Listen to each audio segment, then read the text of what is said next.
거룩하시고 자비로우신 아버지 하나님, 지나온 시간마다 하나님의 사랑이 안 미치신 곳이 없으셨고 우리가 그 사랑에 감사를 드릴 때마다 하나님께서는 갑절의 사랑을 더하여 주셨습니다.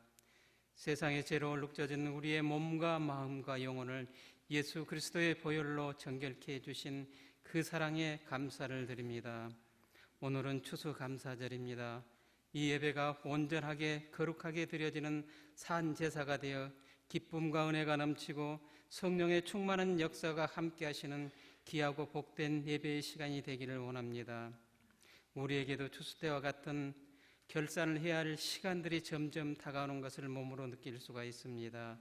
하나님 아버지, 두려워하지 말게 하시고 다가오는 시간들 속에서 내가 주님을 위해서 무엇을 해야 하며 주님을 위해서 무엇을 드려야 하는지를 고민하는 시간들이 되게 하여 주시옵소서. 한 해 동안 지켜주신 하나님의 사랑에 감사해서 목소리 높여 외치기도 했습니다. 어떠한 때는 무릎도 꿇기도 했었습니다. 그러나 하나님께서 진정 원하신 것은 한 걸음의 행함이 있는 헌신이 우리에게 축복이 된다는 것을 깨닫게 되었습니다. 넓은 들의 추수가 끝났습니다. 알곡은 곳간에 들여지고 쭉정이는 꺼지지 않는 불에 태워지리라고 하셨던 주님의 말씀을 새겨봅니다. 과연 우리의 믿음은 충실하게 연그러져 있는 알곡의 자리에 있는가도 생각해 봅니다. 하나님 아버지, 깨닫는 마음과 보는 눈과 듣는 귀를 우리에게 주셔서 지금까지 아니라고 막연하게 지나왔던 시간들을 해결케 하시고 더 열심을 내어서 하나님을 사랑하고 말씀을 순종하여 그리스도의 장성한 분량까지 이룰 수 있는 믿음이 되게 도와주시옵소서. 하나님 아버지, 세상은 흔들리고 교회는 빛과 소금의 역할을 감당하지 못하고 변질되어 가고 있습니다. 우리 한나라 교회에 속해 있는 하나님의 귀한 종을 비롯하여 모든 권속들은 하나님을 사랑하고 주님의 몸된 교회를 사랑하는 마음이 끝까지 변치 않고 주님 오시는 그날에 신랑을 위하여 정결함과 단장함으로 예비된 신부가 되어 공중에 끌어올려지는 영광의 자리에 있게 하여 주시옵소서. 주님 감사합니다. 피 한 방울까지도 아끼지 않으시고 아낌없이 주셨고 이제는 우리의 신랑이 되시려고 다시 오실 예수 그리스도의 이름으로 기도합니다. 아멘. 디모데후서 3장 1절에서 5절입니다.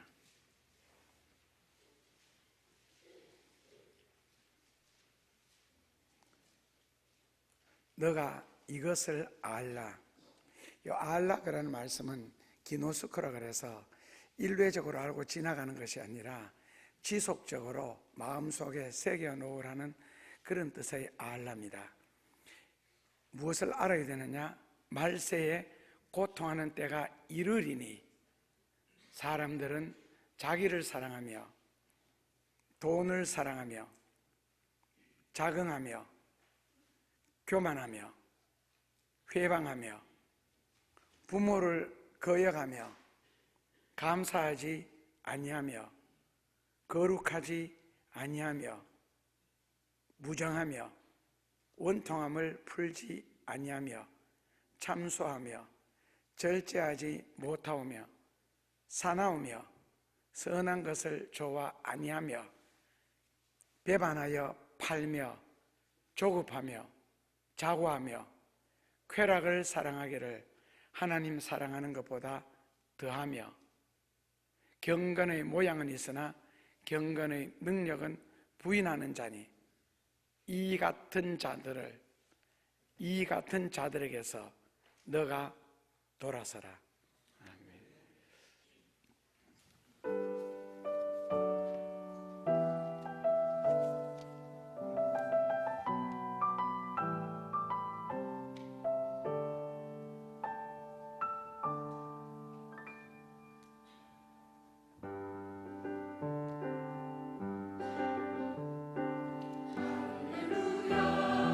찬양하세 우리 주님께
가마조프의 형제들이라는 그 책에 보면은 이런 이야기가 하나 나옵니다. 어떤 사람이 밭에서 일을 하고 있는데 지나가는 나그네가 굉장히 배가 고파 보였습니다. 그래서 먹을 것이 없느냐라고 질문을 하니까 이 농부가 파밭을 매다가 파를 한 뿌리 뽑아서 던져줬습니다. 이것이나 먹으라고. 그러다가 이제 이 농부가 살다가 결국 죽어서 지옥에 갔습니다. 성경에 보면 한 사람에게는 한 명의 천사와 한 명의 마귀가 항상 따라다니면서 선한 일과 악한 일을 기록하는 그런 이야기가 나옵니다. 성경에. 그리고 그것을 기록한 걸 행위록이라는 심판의 책이 있는데, 그를 따라다니던 천사가 자기가 따라다니는 영혼이 지옥에 갔습니다. 그것이 너무 안타까워서 그 사람의 행적을 쭉 추적을 했습니다. 혹시나 선한 일이 있는가 싶어서. 그러다가 파밭을 매다가 파 한 포기를 뽑아서 지나가는 나그네에게 던져준 그것을 발견했습니다. 그래서 하나님에게, 하나님, 지옥에 간 저 영혼도 하나님을 위하여 선한 일을 한 적이 있습니다 하니까 뭐니? 파를 한 포기 뽑아서 길 가는 나그네에게 준 적이 있습니다. 그러니까 하나님이 그러면은 그 팥대군이, 경상도 말로 팥대군이 그러는데, 그 파를 지옥에 내려서 그 영혼을 구원하도록 하라 해서 천사가 그 파를 줄에 묶어서 내렸습니다. 그리고는 그 영혼의 이름을 불렀습니다. 지옥에서 한참 고생하던 영혼이 자기를 위한 파가 마치 동화줄처럼 내려오는 거예요. 얼른 그 파를 잡았습니다. 파를 잡자 그 파가 하늘로 쫙 끌려 올라가는 거예요. 그러자 그때 주변에 있던 사람들이, 영혼들이 다시 이 사람의 팔다리와 몸을 잡고는 늘어졌습니다. 여러 명이 매달렸습니다. 그런데 파는 계속 하늘로 올라가고 있는데, 하늘로 올라가면서 가만히 생각을 해보니까 이 팥뿌리가, 팥대구니가 끊어질 것 같거든요. 그러니까 그때부터 발버둥을 쳤습니다.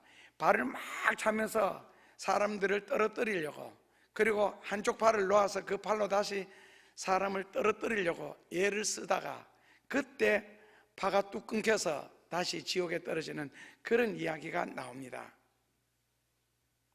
지옥 갈 사람은 구원받을 기회가 있어도 지옥 갈 수밖에 없는 그런 의식구조, 사고방식. 현실에서도 전도하기 굉장히 힘들잖아요. 한 사람을 전도한다는 건 무지 힘듭니다. 만약에 한 사람에게 100만 원을 줘서 그 사람이 예수님을 믿고 구원을 받고 주의 일을 할 수 있는 정도의 신자가 된다면 저 같으면 100만 원씩 한 영혼에 투자하겠습니다. 1000만 원 준들 되겠습니까? 돈으로 되지 않는 것이 이 구원 문제더라고요. 그래서 현실에서 전도하기가 그렇게 힘드는데 하물며 지옥에서 전도해 간 사람이 어디 있어요? 만약에 그 팔을 잡고 계속 하늘에 끌려 올라갔다면 결국 얼마나 칭찬을 받겠어요? 너 지옥에서도 다 전도해 오니. 그런데 결국 잔머리라는 욕심이 스스로를 파멸에 몰아넣는 그런 이야기입니다. 물론 거기서 선한 일은 문학이기 때문에 선한 일이라고 표현할 수밖에 없지요. 거기에는 믿음부터 시작해서 믿음으로 산 흔적들, 진리를 실천한 그 사랑의 행위들, 그런 것을 포함하겠죠. 지옥에서 하늘에서 내려오는 그 파한뿌리를 잡았을 때 하나님 감사합니다 하는 그 정도 말 한마디는 나올 법하지 않아요? 웨슬레가 말한 것처럼 나는 나의 제자들을 지옥과 천국을 구경시킨 후에 3일 동안 사명자로 이 세상을 내보내고 싶다. 그러니까 지옥의 공포와 고통, 그 다음에는 그 연속되는 괴로움, 그리고 하나님 나라의 아름다움과 귀한 것들, 이런 것들을 다 체험한 후에 사명자로 내보내고 싶다. 그런데 그 지옥에서 구원받을 수 있는 어떤 기회가 내려왔을 때에 그 팔을 잡고 매달려서 파가 하늘에 올라갈 때에 팥불이 끊어지지 않았습니다.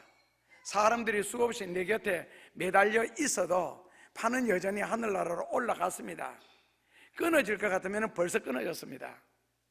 결국에는 파 떼구니가 끊어진 것은 파 떼구니가 약해서 끊어진 것이 아니고 끊어질 수밖에 없는 사고방식, 의식 구조 때문에 끊어졌습니다.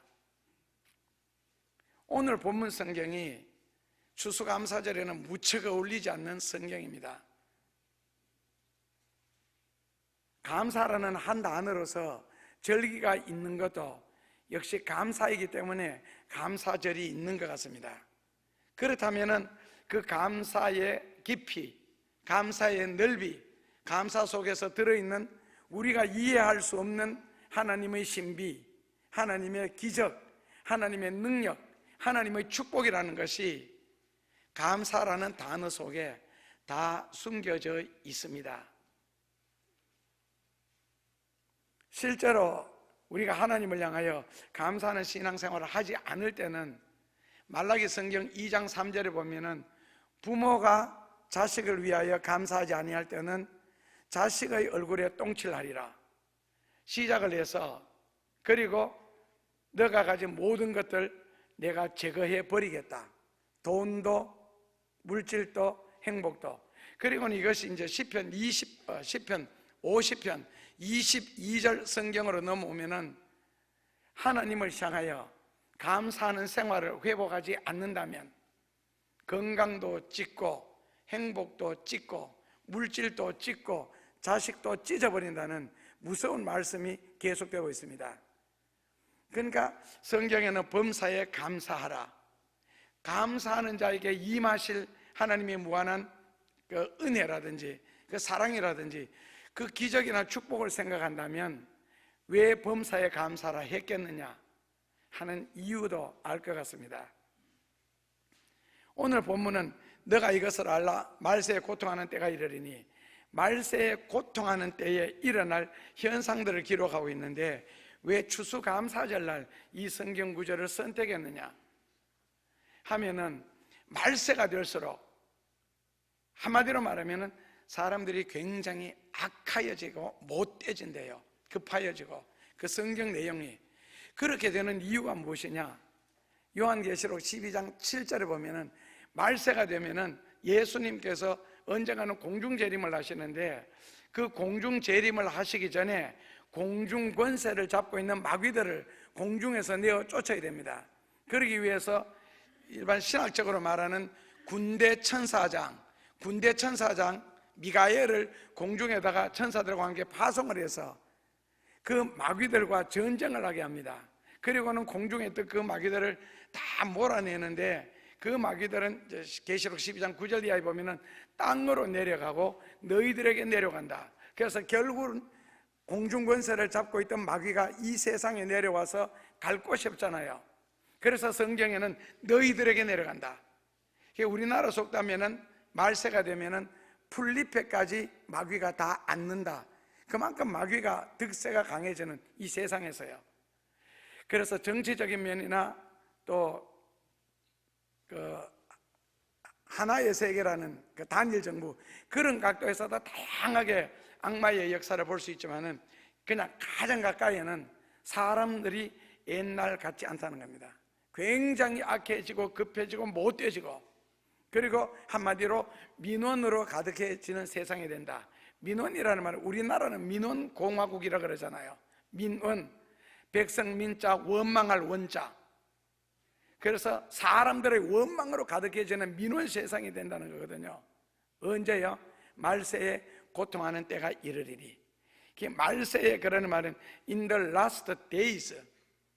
그러니까 구약 성경에서는 이 마지막 날들이라는 이 날들은 메시아가 도래하기 바로 직전의 시기를 마지막 날들이라 그럽니다. 그렇다면은 이 마지막 날 메시아가 도래하기 직전, 신약적으로는 예수님이 재림하시기 직전에 사용하는 단어가 말세에는 고통하는 때가 이른다. 이 고통하는 이라는 단어를 사용합니다. 신약 성경에서는 이 고통이라는 단어를 두 번 씁니다. 한 번은 바로 오늘 본문에 말세가 되면은 사람들이 고통하는 때가 이르는데 그 이유는 두 가지. 첫째로는 마귀가 너희들에게 내려가서 고통을 줄 것이고, 둘째로는 예수 그리스도가 재림을 함으로써 주님을 맞을 영접을 하지 않는 사람들이 당하는 고통이 있습니다. 그래서 말세에는 고통을 당한다, 그런 때가 이른다. 둘째로는 마태복음 8장에 보면은 거라사 무덤가에 귀신 들린 남자들이 있습니다. 거기에서 고통이라는 단어를 사용합니다. 굉장히 사나운 상태, 남들이 감히 접근하지 못하도록 하는 그런 상태. 그 다음에는 자기 스스로도 자기 몸을 그냥 두지 않고 계속 핥힌다든지 고통을 주는, 굉장히 맹렬하게 자기를 공격하고 다른 사람을 공격하는, 이제 그것을 고통이라는 단어를 씁니다. 그래서 말세가 되면은 사람들이 고슴도치형 인간이 안 되나, 고슴도치라는 것은 적의 위험을 느꼈을 때 몸을 공처럼 웅크립니다. 웅크림으로써 가시를 세웁니다. 고슴도치 몸에는 그 가시가 약 5,000개 정도가 박혀 있습니다. 그렇게 웅크림으로써 두 가지 역할을 합니다. 첫째로는 적으로부터 자기를 보호하는 거고, 둘째로는 그렇게 웅크림으로써 따뜻한 털로서 자기를 보호하는 역할을 동시에 합니다. 결국 보호를 하는데 적으로부터의 보호와 자기로부터의 보호입니다. 그래서 날카로운 가시를 도첨으로써 접근하지 말라고 겁을 주는 거예요. 이러한 때가 되면은 사람들에게 일어나는 현상, 즉 말세에 고통하는 때가 이러면은 사람들에게 일어나는 현상이 이제 단어별로 많이 기록을 해놨죠. 첫째로는요, 자기를 사랑하며, 나중에 이것을 한번 한 단어씩 현실적으로 한번 풀어드리겠습니다. 그 다음에는 돈을 사랑하며, 그 돈에 대한 말세에 사람들의 엄청난 애착, 목숨을 걸지요. 자긍하며 교만하며 회방하며 부모를 거역하며 사람들이 정이 없으며 부터 쭉 시작을 해서요, 절제하지 못하고 원통한 것은 풀지 아니하며 하면서 그 다음에는요, 감사하지 아니하며. 그러니까 결국 말세가 되면은 감사하지 아니하는 것이 말세의 특징으로서 고통 중에 나타난다는 겁니다. 이것은 불신자들을 향한 이야기가 아닙니다. 그런 현상은 신자들에게 일어나는 현상이라는 거예요. 물론 당연하게 불신 세상에서도 나타나죠. 그렇기 때문에 결국에는요,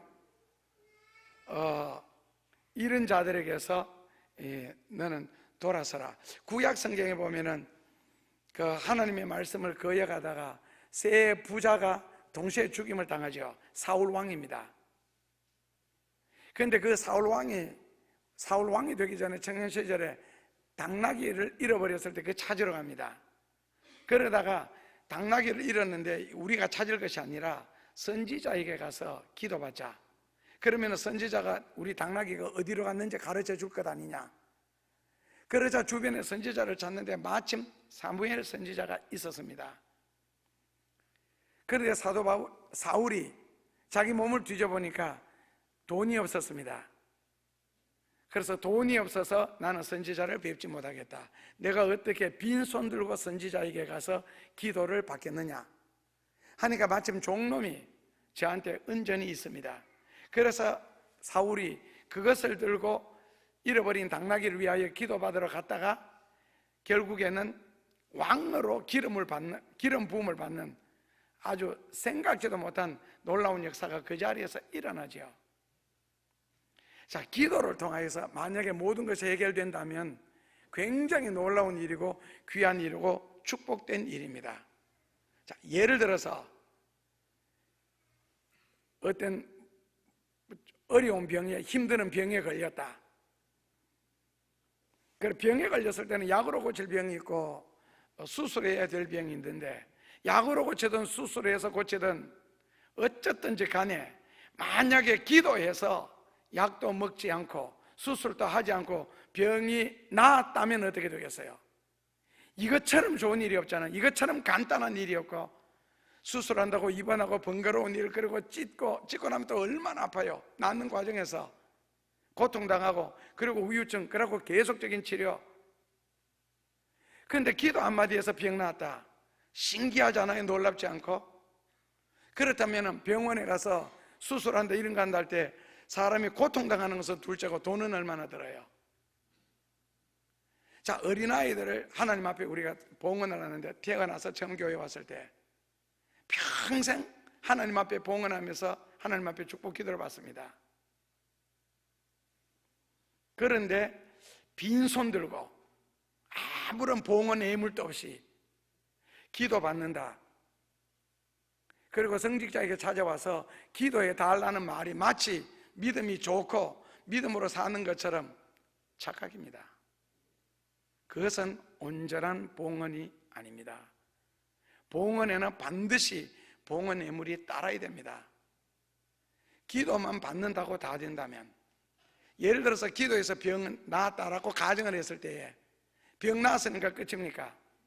만약에 다른 병이 또 걸린다면요, 그 다음에는 기도로 병 고칠 생각하시면 안 됩니다. 왜요? 하나님은 같은 일 2번 반복하지 않습니다.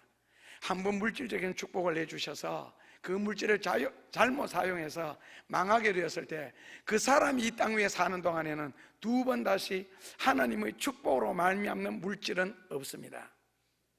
만약에 망했을 때 그때 철저하게 깨닫고 그때부터 철야기도, 장처기도, 금식기도, 전도한다, 봉사한다, 이런 것을, 그러니까 죄에 대한 대가가 있잖아요. 그래서 그 체험적으로는 한 20년 이상을 한다면은 나중에 후세에는 회복이 되겠죠. 그러나 본인에게는 성경에 가장 짧은 게 20년입니다. 길면 70년이고요. 그러니까 한번 병이 나왔다고 내 병 나았으니까 그만이다.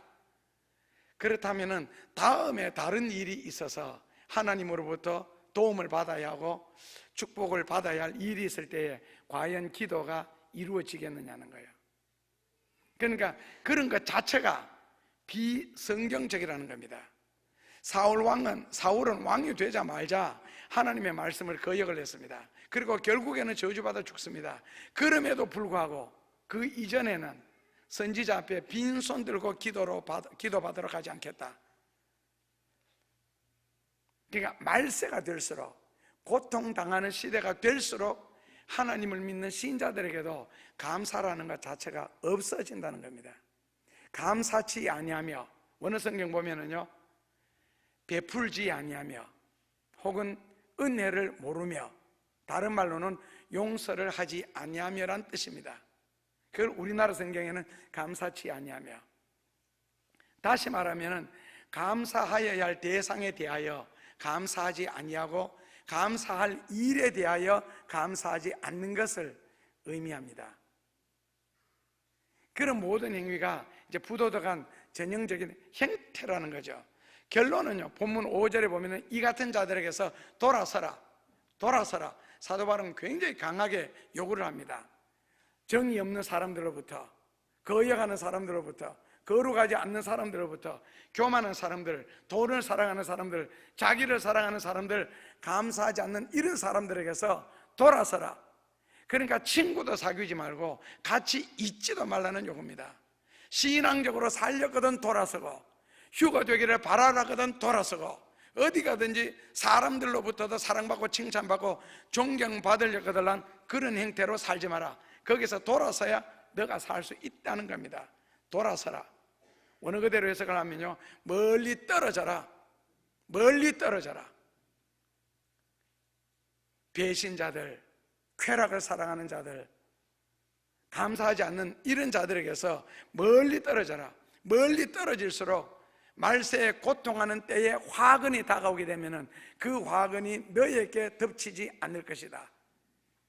그러니까 요한계시록 18장 5절 이하에 보면은 말세에 고통하는 때 돈을 사랑하는 사람은 돈을 사랑한 것의 2배의 하나님의 저주와 심판과 재앙을 받으리라. 그런데 사랑하는 성도여, 거기에 너는 동참하지 말라. 결국에는 멀리 떨어질수록, 가까이 하지 않을수록 화근이 너에게 미치지 않는다는 뜻입니다. 우리나라 속담식으로 하면은요, 먹을 가까이 하면 먹이 묻는다는 뜻이에요. 그런데 1절에 고통하는 때가 이르리니, 5절에는 이 같은 자들에게서 돌아서라. 문법적으로 따지면요, 이 문장 굉장히 묘합니다. 왜냐하면 말세에 고통하는 때가 이르리니, 이거는 미래형 시제입니다. 미래형 시제. 고통하는 때가 이르리니 이 같은 자들에게서 5절에는 너는 돌아서라. 현재 명령형 시제입니다.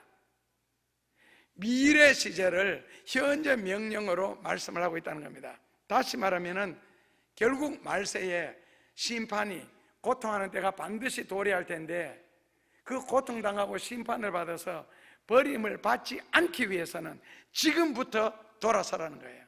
현재부터 그런 가운데서 돌아서라. 믿음으로 살지 않는 사람과는 함께 있지 말라는 겁니다. 돌아서라. 그 사람들은 저런 핑계 대잖아요. 특히 죄 짓는 사람들요, 뭐 노름에 깊이 빠진다든지 아니면은 어떤 잡것에 깊이 빠진다든지, 그러니까 비윤리적이고 비도덕적이고 비성경적인 그런 것에 깊이 빠지는 사람들 꼭 하는 핑계가 있지요. 그것도 없이 내가 무슨 재미로 사나. 그런데 불신자들이 그 말하는 거는 이해가 돼요. 시인자들이 만약에 노름에 빠지거나 게임에 빠지거나 어떤 불륜에 빠지거나 그렇게 했을 때에 그런 재미도 없이 내가 무엇으로 사나. 그만 시인자의 재미가 노름에 있고 게임에 있고 불륜에 있습니까? 시인자의 보람이 귀한 것, 선한 것, 좋은 것을 통하여 보람을 찾아야 되는데, 그래서 앞으로 오실 예수님을 공중에서 영접하고 너가 휴가가 되기 위해서는 그런 자들에게서 멀리 떨어져라. 지금 돌아서라. 왜? 현재에 돌아서서 우리의 습관을, 우리의 행실을 선하게 만들어 놓지 아니하고 계속 그런 식으로 불순종의 습관이 배어 놓으면은 나중에 막상 돌아서야 할 자리에서 절대로 돌아설 수 없게 됩니다. 이것은 여러분들도 TV를 통해서 보셨겠지만은 개구리를 통해서 시험을 했습니다. 똑같은 물의 온도를 가지고 개구리 2마리를 시험했는데, 처음에는 찬물에다 개구리를 담궈두고 온도를 높였습니다. 서서히 불을 높이니까 물이 점점 뜨거워졌습니다. 그러니까 물이 찬 것에서 미지근해지면 봄날 논의 개구리라는 말이 있잖아요. 개구리는 그 미지근한 물을 굉장히 좋아하거든요. 그러면 개구리 모습, 얼굴 보셨죠? 눈 지그시 감고, 그리고 팔다리, 네 다리를 쫙 펼치고 그냥 배에 바람을 넣어서 물에 뜹니다. 굉장히 편안한 자세입니다. 그러다가 개구리가 생각해 보니까 이 물이 점점 온도가 오르니까 뜨거워지거든요. 그래서 나중에 물이 뜨거워졌다, 여기 있다가는 내가 죽겠다, 이제는 밖으로 나가야지 라고 팔다리를 힘차게 뛰는데도 이미 사우나에 너무 오래 있었어요. 팔다리에 힘이 빠져서 개구리가 알면서 뛰어나오려고 노력은 하는데 절대로 밖으로 나오지 못합니다. 그리고 죽습니다. 그 온도에서 개구리가 바깥으로 나오려고 했는 그 물의 온도에 다른 개구리를 집어넣을 발짝 뛰어나오더래요. 그러니까 나쁜 것, 좋지 않은 것, 이런 것에서는 지금 깨닫은 이 순간에 확 돌아서는 이런 결정이 없으면은 나중에 내가 이러다가 하면서 느끼고 깨달을 때는 이미 너무 깊이 빠져들어갔습니다. 예수님이 내가 너에게 칼을 주러 왔다, 평화를 주러 온 줄로 생각하지 마라. 무슨 뜻이겠어요? 끊어야 할 것을 과감하게 끊지 못하면 반드시 후회할 날이 온다는 겁니다. 오늘 추수감사절을 맞아서 우리는 성찬식까지 하게 될 겁니다. 우리는 하나님 앞에 나올 수 있는 죄인들이죠. 죄인 아닌 사람 누구가 있겠어요? 그럼에도 불구하고 감사함으로 주님 앞에 나올 수 있는 것은 우리를 위하여 피 흘려주시고 죽어주시고 대신 고통을 당해주신 예수님의 은혜를 힘입어서 마음과 뜻과 정성을 다해서 감사함으로 주님 앞에 나옵니다. 구약 성경처럼 양은 바칠 수가 없고 소는 바치지 못해도 신명기 16장 16, 7절에 있는 것처럼 빈손으로 너 자신을 하나님에게 보이지 말지며 하나님이 주신 복을 따라 그 힘대로 예물을 드릴지니라. 결국 예물이 없는 제사는 제사가 아닙니다. 그래서 하나님은 우리에게 예물을 요구하시는 것은 예물을 따라 우리에게 하나님이 하실 일과 주실 것이 많아서 그럴 겁니다. 천국에는 길바닥도 정금으로 이루어진 장소입니다. 그리고 욥기 성경에서의 신앙 고백은 인간이 어찌 하나님을 유익하게 할 수 있으리요. 하나님은 모든 것을 갖추시고 모든 것에 완벽하기 때문에 절대로 사람이 드림으로써 하나님을 기쁘시게, 하나님을 유익되게 할 수 없다 그랬습니다. 그럼에도 불구하고 빈손 들고 하나님 앞에 보이지 마라 라고 말씀하신 이유는 하나님께서 그 인간의 감사하는 신앙 그 모습을 보시고 하나님께서 무언가 우리를 위한, 드려지는 자를 위한 손길, 그리고 하나님의 축복, 하나님의 계획, 하나님의 어떤 뜻이 있기 때문에 그렇습니다. 그러므로 스스로 앞으로 심판까지 생각하고 그리고 장차 오실 예수님을 맞을 준비까지 생각하면서 진심 어린 감사가 되므로 스스로의 감사를 통해서 귀하게 인생을 부하게 만들어 나가는 복된 이 시간이 여러분들의 생에 따를 수 있기를 주님의 이름으로 축원합니다. 예수님 감사합니다. 믿음으로 살게 하시고 말세에 고통하는 때에도 하나님을 생각하며 감사로 제사를 드릴 수 있도록 은혜 베풀어 주시니 감사합니다. 저희들의 믿음이 일생 변치 않게 하시고 진리의 말씀을 듣고 끊임없이 도전받아 믿음으로 살기 위한 예심이 저희들 가운데 반드시 있게 하여 주시고 삶의 습관을 그렇게 들이게 하소서. 그러하지 아니하다가 어느 날 주의 심판이 다가올 때 예수님의 재림의 징조가 가까워졌을 때 깨달은 후에 늦은 시간이 되지 않도록 지금을 현재를 축복해 주옵소서. 예수님 이름으로 감사하며 기도하옵나이다. 감사로 제사를 드리는 자가 나를 영화롭게 하나니 그 행위를 옳게 하는 자에게 내가 하나님의 구원을 보이리라. 주님의 은혜 속에 여러 가지 크고 작은 열매를 맺게 하심을 감사드립니다.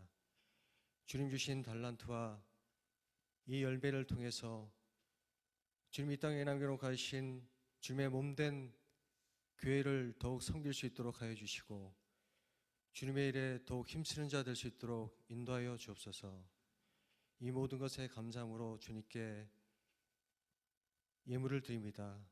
기뻐 받아 주옵시고 주님의 선하시고 좋으신 계획 속에 저희가 반드시 포함되게 하여 주옵소서. 예수님의 이름으로 기도드리옵나이다.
기도하겠습니다.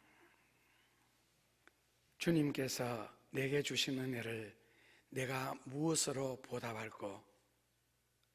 고민하며 사는 다윗처럼 일생에 하나님의 은혜를 생각하며 고민하며 살아갈 수 있는 질 높은 인생이 되도록 저희들을 축복하여 주옵소서.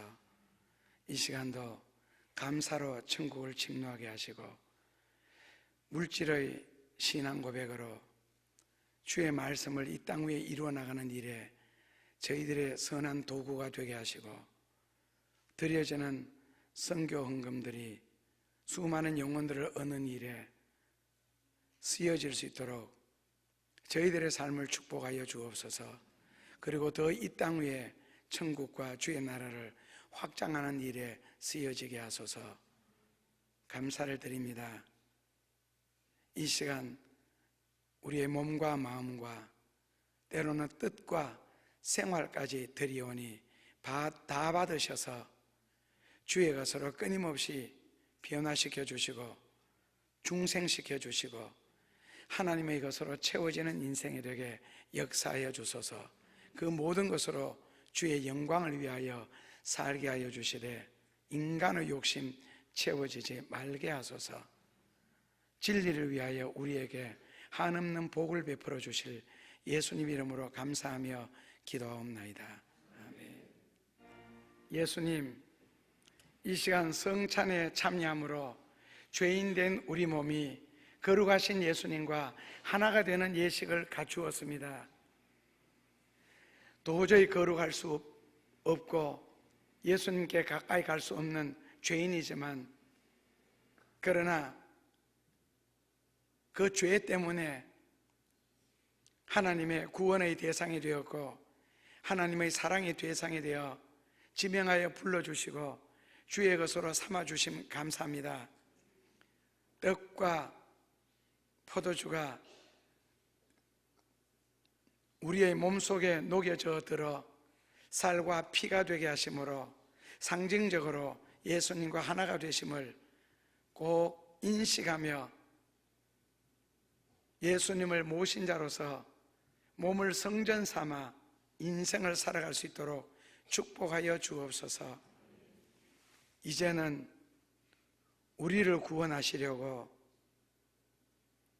독생자를 보내사 가장 비참한 죽음을 죽게 하신 하나님 아버지의 극진하신 그 사랑과 온몸으로 고난을 겪으시고 고통을 당하시며 우리의 이름을 불러가며 구원해 주신 예수님의 은혜와 성령의 지극한 귀한 역사가 성전으로서 하나님의 자녀로서 사명자로서 이 세상을 살아가는 동안 능력과 은혜와 하나님의 축복으로 역사해 주시려고 저희들을 이 자리에 있게 해주신 성령의 놀라우신 은혜와 그 사랑이 이 시간 머리 숙여 기도하는 주님의 사랑하는 백성들 머리 위에, 그리고 가슴 속에, 삶의 현장에, 그리고 저희들이 전 세계에 세워놓은 교회와 이 땅 위의 복음화와 남북 통일을 준비하는 교회로서 세계 복음을 꿈꾸며 믿음으로 살려고 해서는 사명자들, 그리고 그들 속에 위에 영원토록 역사하여 주시옵기를 간절히 축원하옵나이다. 아멘. 빌립보서 전 성경에는 기뻐하라로 가득 채워놨습니다. 그런데 우리에게 생명을 주는 성경은 골로새서입니다. 그런데 골로새서는 처음부터 끝까지 너는 감사하는 자가 되라, 감사하라, 너 말에도 소금을 치고 감사해라 해서 생명을 주시면서 우리에게 감사하라고 성경에 채워놨습니다. 감사를 통하여 또 다른 신앙세계, 어떤 종교의 극치, 믿음의 신비로운 세계, 그리고 하나님이 감추어놓은 축복의 세계, 여러분들의 감사로 꼭 공격해서 그것을 누릴 수 있기를 주님 이름으로 축원합니다. 아멘. 감사합니다.